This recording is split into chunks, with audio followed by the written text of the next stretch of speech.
Your first day of spring just arrived, and it is officially the most extreme opening day that season has ever delivered in the recorded history of American weather. On the same spring morning, Marquette, Michigan, buried under 52 inches of snow with 65 miles per hour gusts, while Palm Springs sits at 112 degrees Fahrenheit, a 102-degree gap between two cities in the same country. And the number that should stop your scroll right now, 11 million people across the Ohio Valley are under a severe weather threat this afternoon.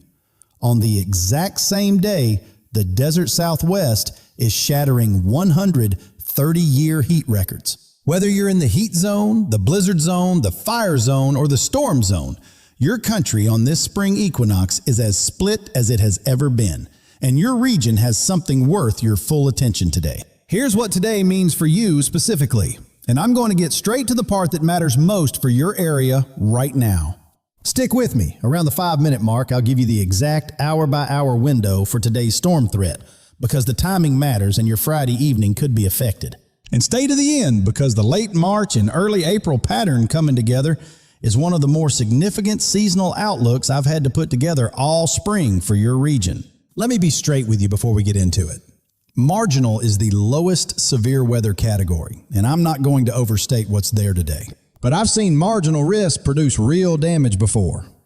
This setup has ingredients worth taking seriously, and your Friday evening commute is the specific window I'd want your alerts on for. Before we get rolling, drop your city and tell me what your first day of spring actually looks like outside your window right now. Buried in snow? Baking in triple-digit heat, or somewhere actually decent? All right, Friday, March 20th, the spring equinox, and what a gnarly day to be watching this country's weather map. Spring is supposed to mean balance, equal day, equal night, gentle warmth. And instead, your country got a split so extreme it almost defies the season's definition on its very first morning. Yesterday brought a 1,500-mile temperature swing across this country.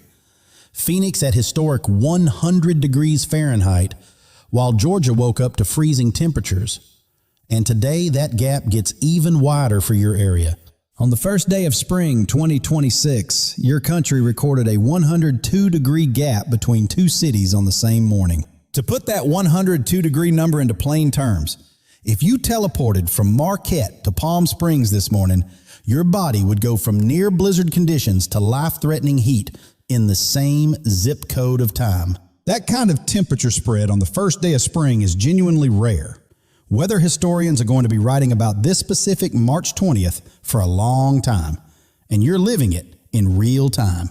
And with that context in your back pocket, let's get straight to the severe weather, because 11 million people is not a number to scroll past. The Storm Prediction Center has issued a marginal risk covering your Ohio Valley, Columbus, Cincinnati, Pittsburgh, and stretching toward the D.C. area.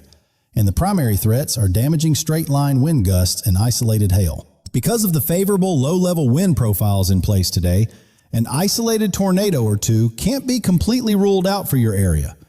But the wind is flat out the main story. Here's the key thing to know about your storm timing today.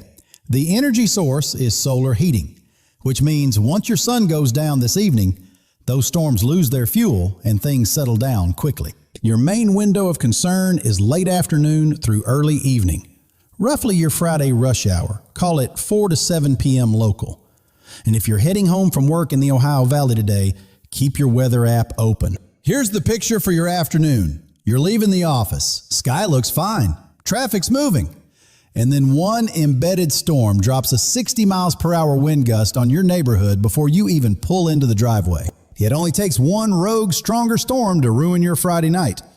Don't let the word marginal lull you into a false sense of security, because we've seen this exact category produce real damage before. Ohio Valley folks, Pittsburgh, Columbus, Cincinnati, Morgantown. What does your sky look like right now? And are you keeping an eye on the radar for this afternoon? Drop your city below. Columbus and Cincinnati are the two cities I'd watch most closely today. Both sit in the sweet spot where your storm energy and moisture overlap, and both are in your Friday evening peak window. For your Pittsburgh area specifically, Your highest risk window is right around your Friday evening commute between 4 and 7 p.m. After that, things calm down and your overnight looks quiet for your area. Now here's the piece of today's forecast that honestly has my attention more than Friday. Sunday is shaping up to be a more organized severe weather threat, and both models are in full agreement on that. Another short wave drops into your Ohio Valley on Sunday with two things Friday's setup flat out doesn't have: more atmospheric instability and more Gulf moisture. That combination produces taller, more impactful thunderstorms. The Storm Prediction Center doesn't have a Sunday outline posted yet, but your area to watch is roughly Springfield, Illinois to Indianapolis, then east and south through Pittsburgh, Lexington, and Nashville. That Sunday threat could upgrade from marginal to a slight risk as we get closer, a meaningful step up for your area. So keep it on your radar when you're locking in your Sunday plans this weekend. What makes Sunday stand out specifically? There's a higher pocket of thunderstorm fuel available through your Sunday afternoon heating hours, meaning if storms fire, they can grow taller and hit harder than what we're seeing today. Hang with me here.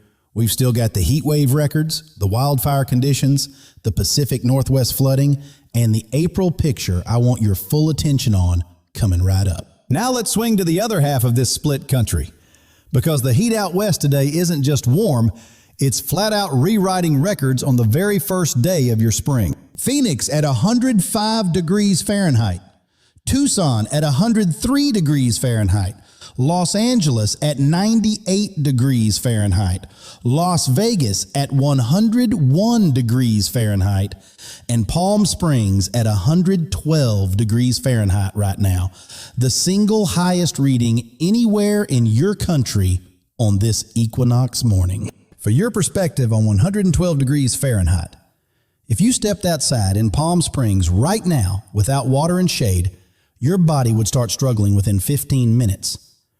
Extreme heat warnings in your desert Southwest are a genuine health directive today, not a suggestion. San Francisco at 85 degrees Fahrenheit, Sacramento at 94 degrees Fahrenheit, Salt Lake City at 78 degrees Fahrenheit, setting its hottest March 20th ever.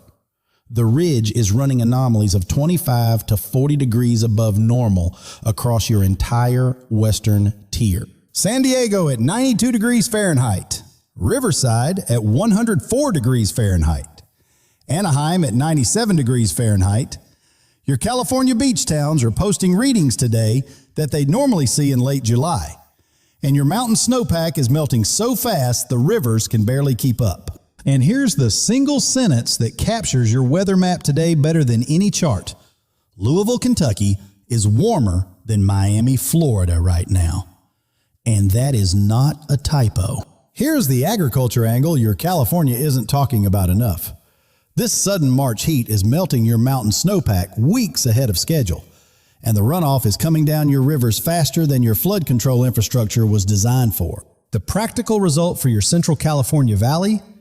Your irrigation water deliveries are going to be uneven this season as the snowpack disappears too fast, and that affects every single crop growing in your region. By Saturday, your 90 degrees Fahrenheit line pushes all the way north into South Dakota and Nebraska, which tells you that summer just flat out decided to skip the whole spring introduction for your central states this year. West Coast folks, Arizona, Nevada, drop your current temperature in the comments because I've got viewers in Fargo at 10 who need to see that number in plain digits. With that heat comes critical fire danger.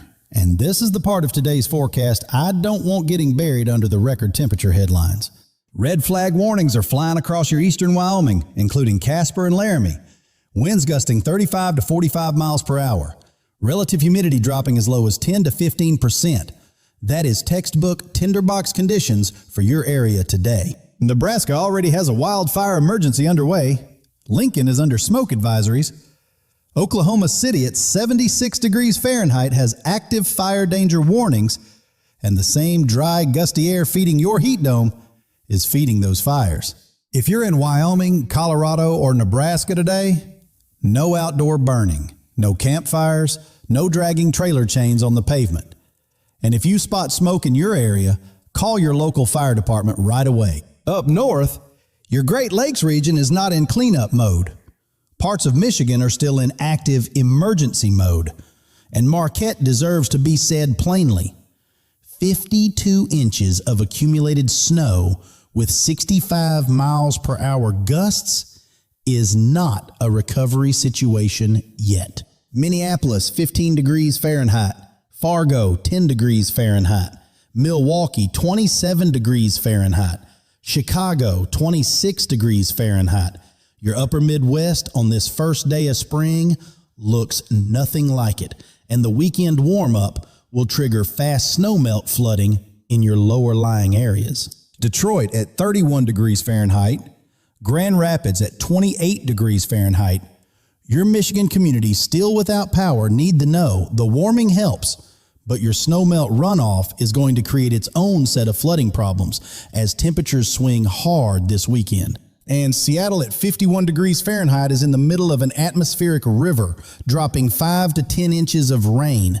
Your Snohomish River flooding is still active, and rainfall plus rapid cascade snowmelt is pushing your waterways well beyond their banks. Eugene, Tacoma, Portland, your entire Pacific Northwest corridor has active flood watches, and your rivers have genuinely nowhere to put the extra water coming down from the mountains right now. Right now, somebody here is at 112 degrees Fahrenheit in Palm Springs. Somebody's under 52 inches of snow in Marquette, and somebody in Seattle is watching their street flood. Tell me which one you are, city and temperature. Eugene at 52 degrees Fahrenheit, Tacoma at 50 degrees Fahrenheit, Spokane at 49 degrees Fahrenheit. Your entire Pacific Northwest corridor has active flood watches right now, and your rivers have nowhere to put the extra water still coming down from the mountains. If you live along any of your major river corridors in western Washington or the Willamette Valley, give your local emergency management page a check tonight, because these flood situations can change fast with the additional snowmelt. One more layer that isn't getting enough attention today.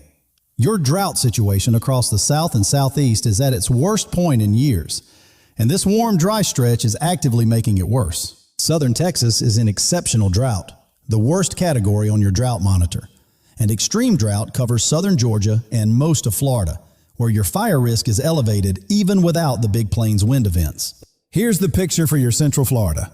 If you tried to plant tomatoes in your backyard today, the soil is so dry, it's cracking away from your raised beds, and the forecast through the rest of March doesn't show relief coming. Your southeastern farming communities need to hear this clearly. The rest of March forecast doesn't show meaningful rainfall returning to your drought zone.